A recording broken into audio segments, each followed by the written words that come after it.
Okay, tonight we're continuing our series on codependency, and we're kind of in the fifth talk of the series. And we're going to talk tonight about something called the roles of codependence. A lot of what I want to talk about tonight revolves around a very simple and a very basic word. The word is change. So many of us don't realize it, but over the course of our journey in life, especially coming from the backgrounds many of us came from, so many of us have been programmed, not even knowing it, to play certain roles, to function in certain ways, and as a result then, we don't even know that we're doing them. So tonight what I want to do is take you through what I call the 6 basic roles of a codependent, and these also pertain to adult children of alcoholics, because they fit kind of in the same category. And so many of us have a tendency to migrate into these roles, because when you come from any type of a dysfunctional family system, no matter what that system is, literally, we have a tendency very many times to literally look at life through what I call dysfunctional eyes. As a result, then, we have a tendency to migrate in certain different directions. And from that, we literally find ways in which we can survive and get through life. I've said this over and over again, because you know when I talk about a lot of this stuff, I'm talking about me, so it's kind of easy. So literally, I've said it over and over again that so many of us, in the course of our journey in life, have literally become what I refer to as survivors, which means that so many of us don't know how to live life. We don't know who we really are. We have a tendency to want to survive life, get through life, and literally just become what I call functional. So many times we have a tendency to depend on someone else to tell us who we are. Sometimes we depend on outside sources to tell us who we are. But the bottom line is very simple. The purpose of recovery is for each of us to begin that what I call that very special, that very beautiful spiritual journey of beginning to discover who I am, to look within, to discover the spirit within me, and to realize how special and beautiful each one of us is. We have said this over and over again. Every human being is God's creation. Every human being is a walking, talking, functioning miracle. And yet it is our job to discover the miracle within us. Unfortunately, what happens a lot of times when we actually begin this journey, begin to work on this journey, we begin to experience the fact that people around us, and I find this very interesting, people around us are so used to us being a certain way. We actually start to change. They actually look at us strangely. Because so many of us, if you're a real good codependent, you know, we're as predictable as the time. It's totally amazing. As a result, then, we literally have a tendency very many times to avoid and to run away because we worry about what's on the outside. What I'm going to talk about tonight are roles and behavior characteristics. They're not who you are. So many of us migrate towards them because we never have taken the time to stand still long enough to find out who we are. And to me, that's the greatest adventure on the face of the earth. In fact, I said this to you so many times, and I say it over and over again. The reason I say it over and over again, I have to hear it over and over again. The ultimate relationship that we have in life is the one that we have with ourselves. And the journey of life is for me to go within and discover the beauty of myself as an individual, discover my potential, my uniqueness, and my specialness. And to realize the fact that the energy from inside of me will then reach out and touch others around me. Everything begins from the inside out, not from the outside in. And so many of us worry so many times. Where do I fit in? Where do I belong? And I joke a lot about this today. I said this a long time ago. I have a lot of gratitude in my life today for the fact that I have this wonderful thing called an addictive personality. Isn't that fantastic? It was a gift given to me by my wonderful parents over in South Camden a long time ago. I also have a wonderful thing of addiction. But today, they're not negative in my life. I see them as a new way of life, a new direction. Because I realize the fact that so many times I got stuck in roles. I don't want to just be an actor or an actress. I want to be able to live. I'll give you an example. Years ago, I studied speech and drama at Catholic University in Washington. And as part of our program, we used to go on the road and put plays on. One of the plays we put on was an old Second World War play called Stalag 17. And basically, I was relegated the role at the time of animal. He was the kind of clown, the guy who wore long johns all the time, who looked sloppy all the time, who really never shaved. His life was kind of crazy. 2 weeks prior to the play, as part of our class procedure, we had to take on the role of our character. We had to live it 24 hours a day, 7 days a week. We literally had to, we were graded on how we lived it. Then we took the play and went on the road for a period of 14 days. So having lived animal for 1 solid month, when we came back off the road, they told us that we can now go back to normal. We actually had a psychologist on staff who helped deprogram many of us because we got so used to playing the role. That's just in 1 month. That literally, after a period of time, I enjoyed being animal more than I enjoyed being Vince. And it's scary. So as a result, it's like I programmed right into it. Now think about that when it comes to many of us. In order to get through some of our backgrounds, some of our histories, some of the stuff we went through, so many of us develop what I call thick skin. Many of us develop survivor roles. Many of us function in very many different ways. So tonight, what I want to share with you are those 6 wonderful, fantastic, and unbelievable dysfunctional roles. And you can actually take them home with you tonight. They can become part of your life, and you can take a look at where you're at. And it's a fun part of it. I've learned something about recovery. You got to laugh at all this stuff, even though it's not funny. It's crazy. The 6 roles are as follows. And by the way, they're actually 6, but they go 2, 2, and 2 because they go together. The first 2 are the chemically dependent person, and on the other side of that, the opposite is the chief enabler. In the second segment, we have the responsible child. On the other side of it, we have the scapegoat. At the bottom, we have the lost child, and the opposite of that is the mascot. Now look at these 6 basic roles. Take a look at how they play different things in the course of our journey in life. Begin with the chemically dependent type individual, the chemically dependent type person.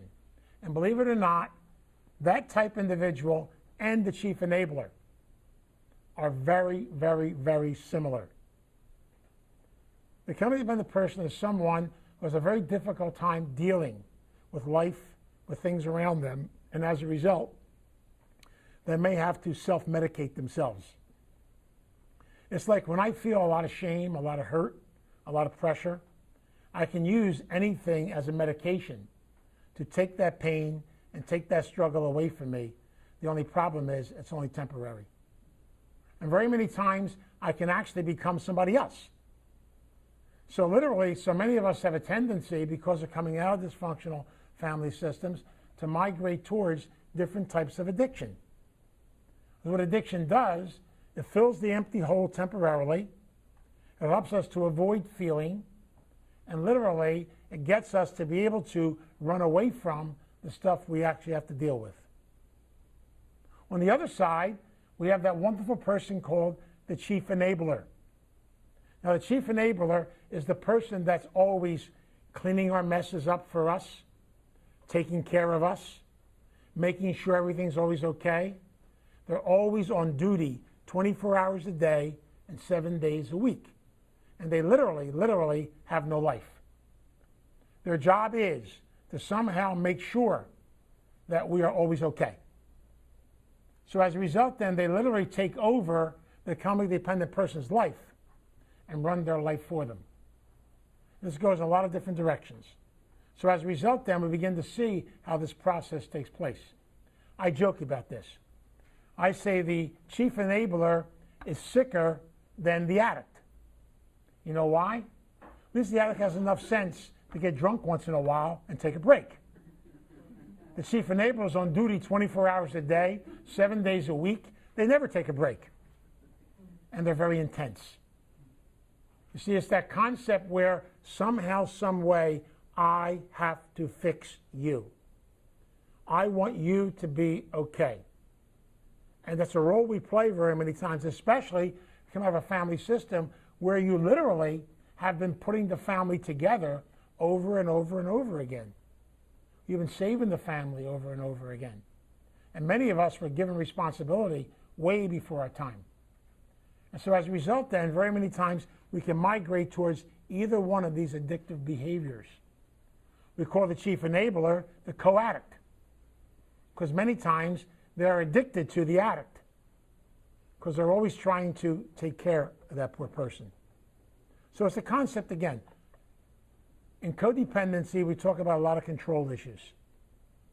And control issues come down to the fact that I am going to always make sure that you're okay. I am going to watch you. I'm going to always be there for you. And very many times we do this out of goodness, and yet very many times we have a tendency to want literally to live somebody else's life. And that's sad. But notice something about both of these things. They're both ways to run away. I can run away by embalming myself with some sort of an addiction, so I can avoid, not have to feel, not have to deal. Or I can spend most of my life taking care of other people. So basically in doing that, I never have to look at myself. Now, I know my own journey. I spent 20 years in the priesthood. And those years took me through a lot of insanity. In those 20 years in the priesthood, I spent my whole entire life trying to fix the world and save the world, trying to save everybody. I never realized till I got involved in a lot of therapy and did a lot of work that the one person I was avoiding, running away from, not wanting to feel or deal with was myself. I was too scared of me. But it was so much easier to work on everybody else, because then you can avoid. See the concept of these roles? And it comes down to those family systems where you're so used to making sure everything's okay all the time that literally you're in a survivor mode. Now, go down to the responsible child, or often referred to as the hero. The other side of that is the scapegoat. We call these the two extremes. Watch how these work. We are either the hero or we're the goat. Now, notice something about our wonderful society that we live in. If you want people to pay attention to you, if you want to make the newspaper, you either have to be a hero or a goat. People that are in the middle don't get recognized. So heroes are people that always, always, always, always have to be on duty. They have to always, always, always be available. I joke about them. See, I'm joking about myself. That's why it's fun. I call them, heroes are people that sit at home with a red light on top of their head. As soon as somebody calls, the light goes off, and out they come. Or they love living by telephone booths. They can make a quick change. See, it's that concept that I'm always there. I'm always taking care of things. I'm always available. I'll always be there for you. I'm doing this, I'm doing that. Another way of running. The scary thing about heroes, literally, we put them on pedestals. And I'll tell you a secret. It is a terrible disservice to put anybody on a pedestal. First of all, notice something about pedestals. If you're on a pedestal, you have a very difficult time going to the bathroom. It's kind of tough. Secondly, when you die, they put statues up to you in the park. You know what happens to statues in the park? Birds come and visit them. They get crapped on. Now, heroes are famous for getting taken advantage of, getting crapped on, literally constantly being manipulated, being used, and they smile through the whole thing. And they say, everything's wonderful, everything's great, everything's fine. Please be careful when you use the word fine. Remember our definition of the word fine? I can't repeat the first word. I'll change it.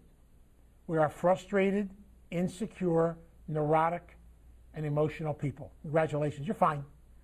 See how simple it is? But the concept is, so many times we have a tendency to kind of block. because the hero has to always, always be on. And I'm going to tell you a secret.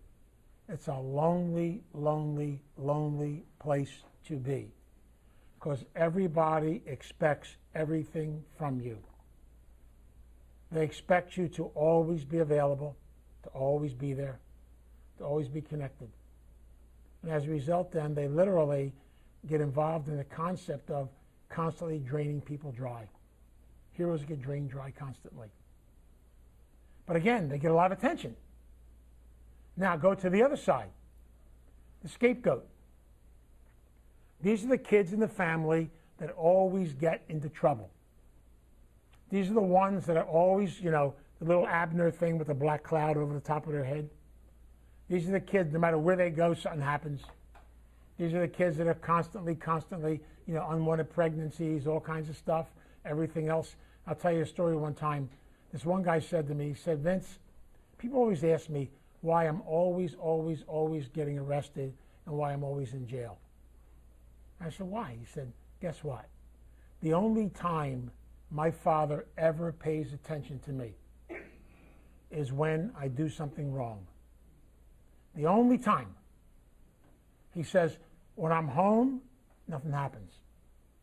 Years ago when I worked at Charter Fairmont, and I worked in the adolescent unit, and I was doing workshops, I remember a lady coming to visit her daughter.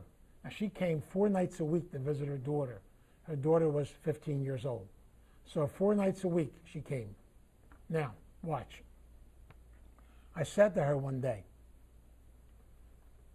tell me something, I said. Do you have any other children? Oh, yes, I have 3 other girls. I said, tell me about them. Oh, they're not a bother. You don't even know they're around. They do everything the way they're supposed to. Never have a problem with them. I said to her, do me a favor, I said. Go home and spend some time with them. Look at the message she's given to her children. If you want mommy's total, undivided attention, get in trouble. See the concept? So the scapegoat is famous for that kind of concept. It's like, I want attention, I want somebody to like me, I want somebody to pay attention to me, so when I get into trouble, people actually pay attention to me. It's important. And sometimes people actually act out just to get attention. It's a big part of the process that goes on. It's just in kids a lot of times. They literally will act out because they want attention. They want you to be there. They want you to come and save them and take care of them. And so many of us do the exact same thing. We literally are looking for somebody to take care of me, so if I really act out and I really cause a scene, I have different problems, all of a sudden people will pay attention to me. I want to tell you a secret later on tonight. Don't tell anybody, okay? But I'll get to that in a minute. So we have the 2 extremes, the scapegoat and the hero. I call them the extremes. There's no balance in life. Go down to the last 2. The lost child. These are the kids in the family that literally get lost. These are the kids that drift and float through life. They have no concept of who they are or where they're going. They just simply follow the crowd. There's that old Marty movie from years and years ago. If you're an old timer, you probably remember it. And Marty stands there and says, they said to him, what do you want to do tonight? Whatever you want to do. Where do you want to go? Wherever you want to go. What do you want to eat? Whatever you want to eat. The bottom line is, I don't know who I am. I don't know where I'm going. I have no direction. So what do? I follow the crowd. We call this the chameleon personality. Individuals that become whatever somebody else wants them to be. So I change my personality based on who I'm with. I call them the people of the 7 faces. And with my family, I take on the personality they want me to be. I'm with this crowd, change my personality. I'm with this crowd, I change my personality. I have no idea who I am, so I fit in, so I'm connected. So I literally am lost. The lost child means I have no personal identity, no sense of myself. So as a result then, I am constantly playing off of everybody else. Now, the sad thing about the lost child is they usually are very passive. They're individuals that just kind of float, drift, and kind of go through life. And literally they keep looking for someone to please tell me what to do, how to do it, and when to do it. I call them the little children in adult bodies. Because they have no direction, they probably never got it. They're the kid in the family that was forgotten about. They're the ones that fell through the cracks. They're the ones that weren't wanted. These are the kids literally that have no direction or concept. As adults then, we literally become connected to people that will tell us who we are. The other side of that is the mascot.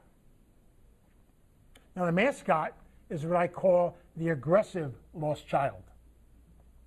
These are people that really have no identity, but literally, they want attention. These are the kids that will stand beside you, yank you by the leg, and say all day long, "Do you love me? Do you love me? You sure you love me? You still love me?" 10 minutes later, "Do you love me? Do you love me? Do you still love me?" They're the ones in your face all the time. They're always there. You wonder where they come from. They're right next to you. They drive you crazy after a while. After a while, you try to hide from them. They want constant attention. At the parties, these are the ones that stand on top of the piano with the lampshade on top of their heads. You know, these are the ones that want constant pay attention to me. I'm here, I'm here, I'm here. You go to 12-step meetings. These are the ones that will volunteer for everything. They'll set the hall up. They'll tear the hall down. They'll make the coffee. They'll speak. They'll do all kinds of stuff, everything else. Nobody else has a chance. Their hand goes up as soon as before you even ask what the question is. No problems at all. They're like little kids. I want to be there. Pay attention to me. Where am I? Where am I going? What's going on? Here I am. Here I am. Here I am. When they come in the door, you want to run out the door. They actually scare you. Because they can be extremely agitating. They can make you crazy after a while. Because they're constantly demanding more and more attention. And when they get a hold of you, I laugh. I say it's called the Dracula hold. You better hang out for a while, because they're going to tell you everything about them and everything about what they want and everything about everything, and they'll be hooked into you forever. It's scary. The reason I bring these roles up to you and I share them with you is because they're exactly that. They're roles. We are a bunch of human beings, and we're seeking deep down inside. All of us want to be loved, and all of us want to love. Each one of us wants to be able to have a connection, to be able to realize the fact of who I am and what I'm all about. You know, years ago when I taught high school, I had seniors in high school, and I loved doing this to them. I taught a course called Human Sexuality. It was a course I created myself. I would go into the classroom on the first day of class, and I'd say to them, there'll be no exams for the whole entire year. Everybody would clap and cheer. I said, wait a minute. You have one assignment. I want you to write a paper entitled, "Who Are You?" I don't want to know how much you weigh. I don't want to know where you were born. Who are you as a person? Around January, they begged me to give them tests. To me, that is what I call the ultimate spiritual question. It is the journey of our journey on this earth, the journey of personal discovery, the journey of personal acceptance, the journey to realize the fact that I don't need to play a role. I just simply need to celebrate and be me. And realize something which is so beautiful about this. When you actually do make the commitment to begin to discover who you are and begin to enjoy your own personhood, people around you have been used to you playing roles for a long period of time. Guess what? They're going to wonder. They may even get upset. They might go through changes. But let me tell you a secret. Eventually, they will adjust. They will adjust. I'll never forget a guy who went to a rehab, and he worked for Conrail. And he worked on the gang that fixes rails.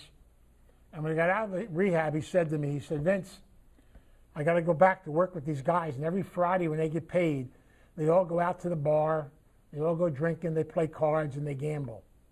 And I said, well, I'll tell you what you do. Have your sponsor from the program come and meet you on Friday when you get your paycheck. The two of you go to a meeting instead of going to the bar.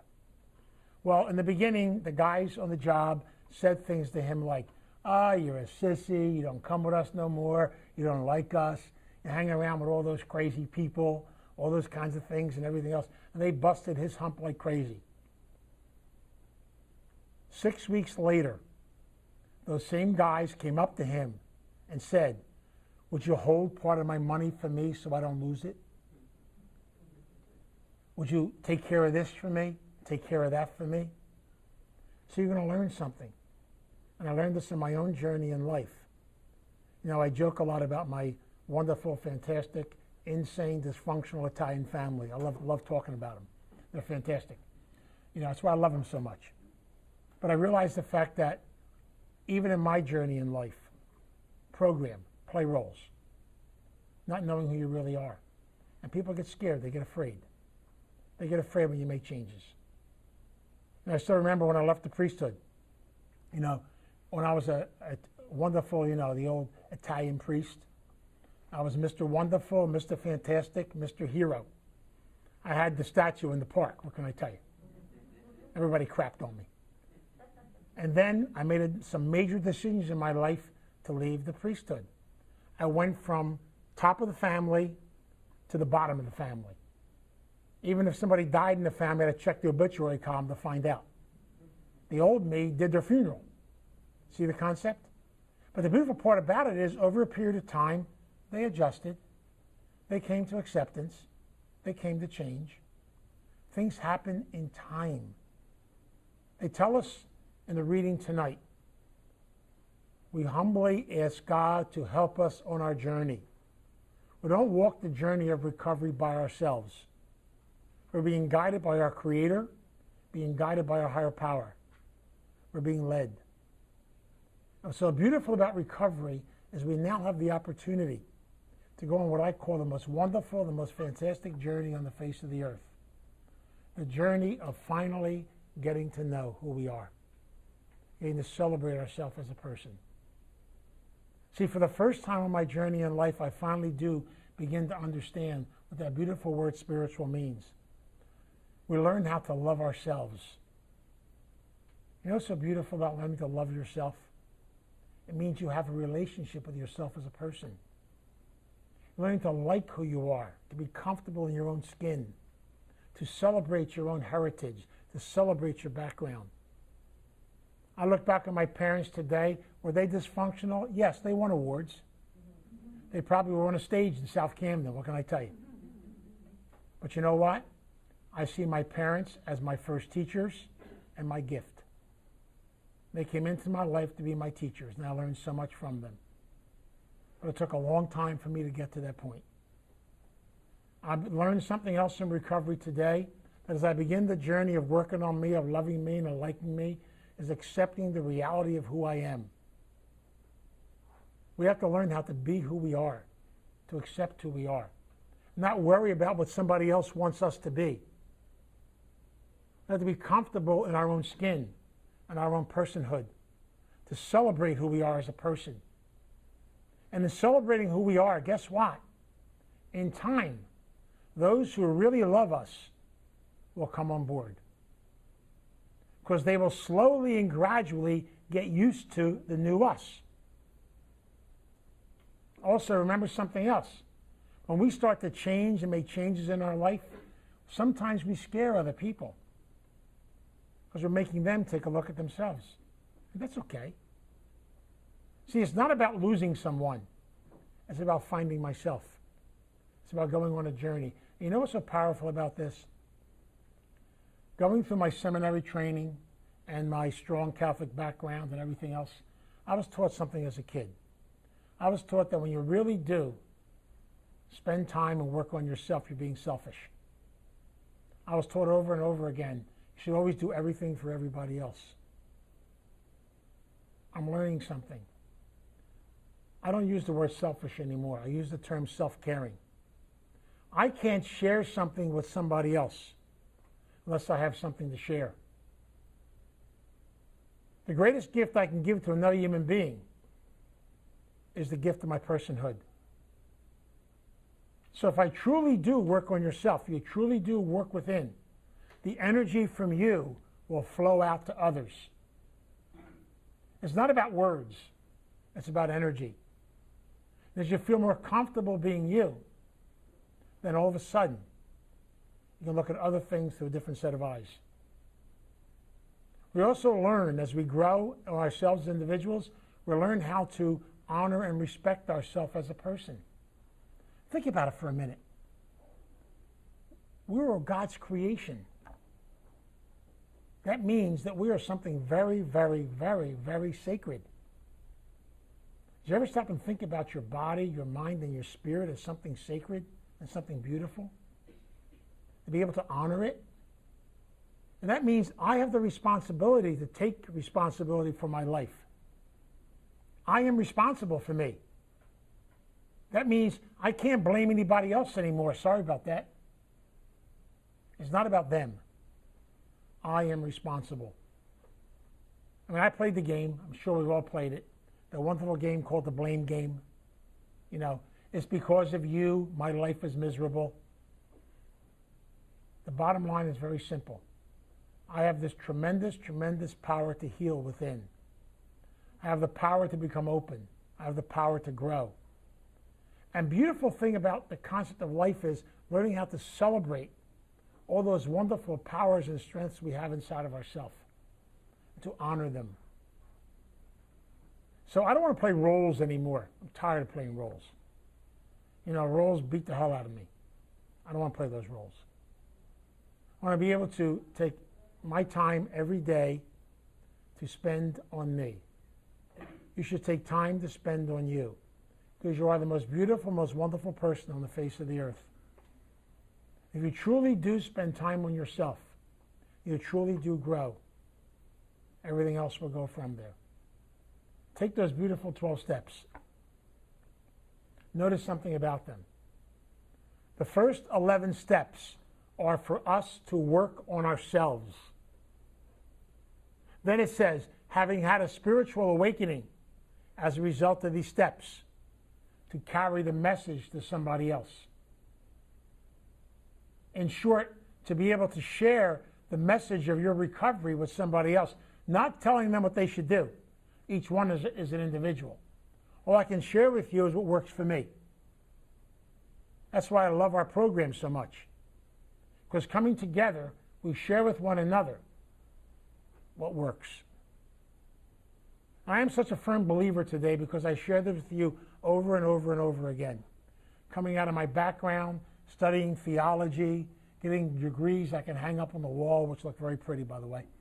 And basically, I didn't learn anything about me or spirituality until I got connected to the 12 steps. To me, they are the greatest spiritual program on the face of the earth. Because those beautiful steps are simply principles of life. And the reason why I love them so much, think about it for a minute.